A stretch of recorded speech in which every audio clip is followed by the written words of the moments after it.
నమస్తే, welcome to Pallavi TV. నేను Bhanushree. AMFI registered mutual fund distributor PS Chandrashekar గారు ఉన్నారు. ఒకసారి వారితో మాట్లాడదాం. సార్ నమస్తే. సార్ నమస్తే అండి. సార్, ఇప్పుడు మనం గోల్డ్ రేట్ చూసుకుంటే కనుక విపరీతంగా పెరిగిపోతుంది. సర్టన్ టైమ్స్లో డౌన్ కూడా అవుతున్నటువంటి పరిస్థితి అయితే ఉంది. మనం ఒకవేళ ఇన్వెస్ట్ చేయాలి అనుకుంటే కనుక బంగారం మీద ఇన్వెస్ట్ చేస్తే బెటర్ అంటారా, లేకపోతే మ్యూచువల్ ఫండ్స్లో ఇన్వెస్ట్ చేయడం బెటర్ అంటారా? అంటే డిఫరెన్స్ ఏంటి వీటికి ఒకసారి ఎక్స్ప్లెయిన్ చేయండి. భానుశ్రీ గారు, ప్రస్తుతానికి మనం చూసుకుంటే మార్కెట్ సినారియోస్ చూసుకుంటే చాలా వాలటైల్గా ఉంది. మనం దేంట్లో ఇన్వెస్ట్ చేస్తే ఏది మంచి రిటర్న్స్ వస్తుందని మాట్లాడేకున్న ముందు మన బంగారం స్టేటస్ చూద్దాం. జనరల్గా మనం మాట్లాడుకుంటే మేడం, బంగారం లాస్ట్ ఇయర్ 70,000 నుంచి 1,83,000 వరకు వెళ్ళిపోయింది. 10 grams gold, 24 karat gold.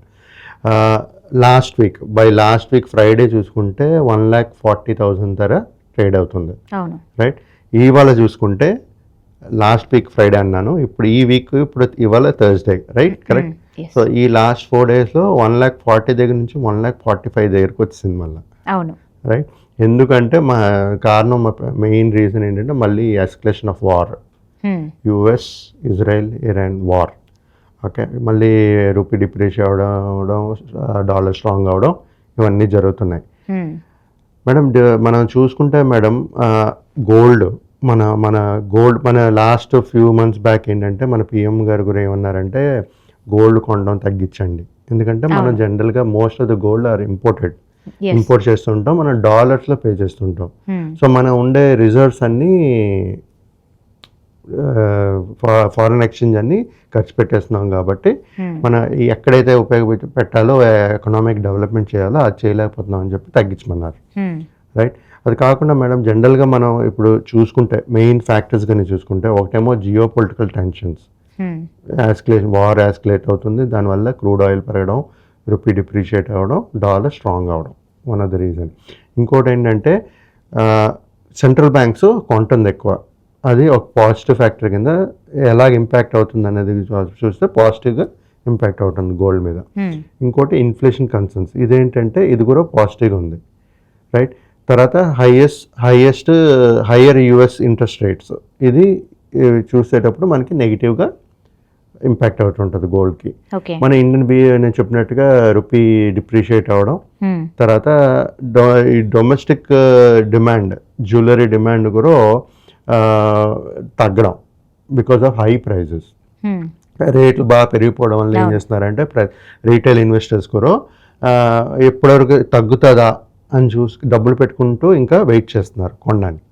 So ఇవన్నీ వేరే ఫ్యాక్టర్స్ మాట, గోల్డ్ మీద ఇంపాక్ట్ అయ్యే ఫ్యాక్టర్స్. మనం మాట్లాడుకుంటే మన దగ్గర ఉన్న గోల్డ్ రిజర్వ్స్ మనం మాట్లాడుకుంటే జనరల్గా 880 tons of gold Indian central bank దగ్గర రిజర్వ్లో ఉంది. సో అది ఓవరాల్గా గోల్డ్ చెప్తున్నాను, ఇండియా దగ్గర ఉండేది. దాంట్లో గోల్డ్ ఇండియాలో ఉండేది ఏంటంటే 680 tons. ఓకే, మిగతాది 1,97 tons ఈజ్ స్టోర్డ్ అబ్రాడ్ మాట. బ్యాంక్ ఆఫ్ ఇంగ్లాండ్, బిఎస్ వాళ్ళ దగ్గర సుమారుగా 197 tons ఆఫ్ గోల్డ్ ఉంది. సో టోటల్గా మనం మాట్లాడుకుంటే 880 tons. సో ఇలా ఉండేటప్పుడు మన forex reserves in percentage wise మాట్లాడుకుంటే 16.7% నుంచి 16.9% వరకు ఉన్నాయి మన దగ్గర. మేడం, మనం గోల్డ్ రేట్స్ కొని మాట్లాడుకుంటే, మనం వాళ్ళ రిటర్న్స్ కానీ మాట్లాడుకుంటే 1 week ఏమో 2.30, లాస్ట్ ఇయర్ 3 years 5 years కానీ మాట్లాడుకుంటే 144% రిటర్న్స్ 3 yearsలో.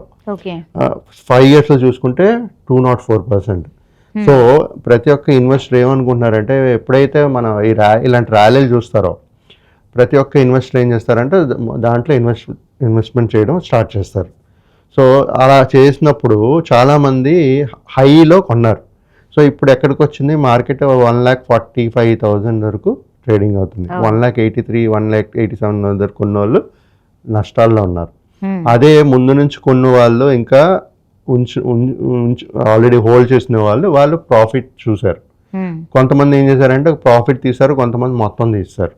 సో ఇప్పుడు క్వశ్చన్ ఏంటంటే 2026లో కానీ 2027లో కానీ మళ్ళీ పెరిగే ఛాన్సెస్ ఉంటాయని మాట్లాడుకుంటే, ఎక్స్పర్ట్స్ ఏం చెప్తున్నారంటే ఇప్పుడు మళ్ళా జియో పొలిటికల్ టెన్షన్స్ ఇంక్రీజ్ అవుతుంది కాబట్టి పెరిగే ఛాన్సెస్ ఉంది. మళ్ళీ 1,83,000 మళ్ళీ ఏదైతే ప్రీవియస్ హై 1,83,000 పర్ సో మళ్ళీ అక్కడికే వెళ్ళే ఛాన్సెస్ ఉన్నాయి. ఉన్నాయి అంటున్నారు. మేబీ 1,90,000 2 lakh కూడా టచ్ అయ్యే ఛాన్సెస్ ఉన్నాయి అంటున్నారు బై 2026 ఎండ్. ఓకే, అంటే ఇంకా ఎన్ని నెలలు ఉన్నాయి? 5-6 నెలలు. Yes. So geopolitical tensions కానీ ఇదే విధంగానే ఉంటే మళ్ళీ మనం హైస్ చూసే ఛాన్సెస్ ఉంటాయి. సో ఇది ప్రిడిక్షన్ మాత్రమే కాబట్టి 100% ప్రిడిక్షన్ ఎవరు చేయలేరు. సో మనం ఏదైనా ఒకవేళ ఇన్వెస్ట్ చేయాలనుకునేటప్పుడు, ఓకే, మీరు ఇందాక అడిగారు గోల్డ్లో పెడితే మంచి రిటర్న్స్ వస్తాయా, ఈక్విటీలో పెడితే మంచి రిటర్న్స్ వస్తాయా అని. రెండు మాట్లాడుకుంటే మన స్ట్రాటజీ ఎప్పుడు ఎలాగ ఉండాలంటే వెల్త్ క్రియేషన్ ఎప్పుడు ఈక్విటీలోనే క్రియేట్ అవుతుంది. ఈక్విటీ ఇన్వెస్ట్మెంట్స్లోనే వెల్త్ క్రియేట్ అవుతుంది. గోల్డ్ ఏంటంటే మన వెల్త్ని ప్రొటెక్ట్ చేసే హెడ్జింగ్ అసెట్ మాట, అసెట్ క్లాస్. సో మన వెల్త్ని ప్రొటెక్ట్ చేయడానికి ఎప్పుడైనా ఇలాంటి సిచ్యువేషన్ జియో పొలిటికల్ టెన్షన్ వచ్చినప్పుడు ఈక్విటీ మార్కెట్స్ పడతాయి. పడేటప్పుడు ఈ గోల్డ్ అనేది పెరిగేటప్పుడు మన వెల్త్ని బాగా తగ్గనివ్వకుండా కొంచెం బ్యాలెన్స్డ్గా మనకి ఆ వెల్త్ అనేది ప్రొటెక్ట్ చేసి ఉంటుంది. అందుకనే ఈ గోల్డ్ అసెట్ క్లాస్ ఎప్పుడు ప్రతి ఒక్క ఇన్వెస్టర్ దగ్గర ఎంతో కొంత ఇన్వెస్ట్మెంట్ అసెట్ క్లాస్ ఉండాలి. అది ఎంత అని మాట్లాడుకుంటే ఒక 15 to 20% గోల్డ్ కమోడిటీస్లో ఇన్వెస్ట్ చేస్తూ మిగతా 80% 85% ఏదైతే ఉందో అది ఈక్విటీ హైబ్రిడ్ డిఫరెంట్ కేటగిరీస్ ఉన్నాయి. దాంట్లో ఇన్వెస్ట్మెంట్స్ చేసుకుంటూ వెళ్తే మంచి వెల్త్ క్రియేట్ చేసే ఛాన్సెస్ ఉంటాయి.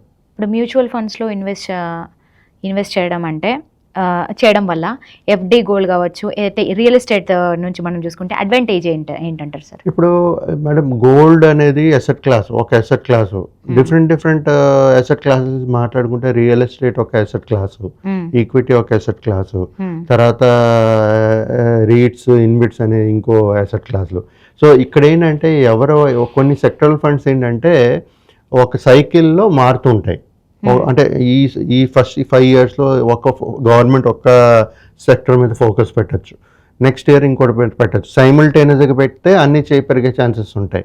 కొన్ని పెరుగుతాయి, కొన్ని పెరగవు. సో ఆ సైకిల్ అనేది ఫామ్ అవుతుంటుంది.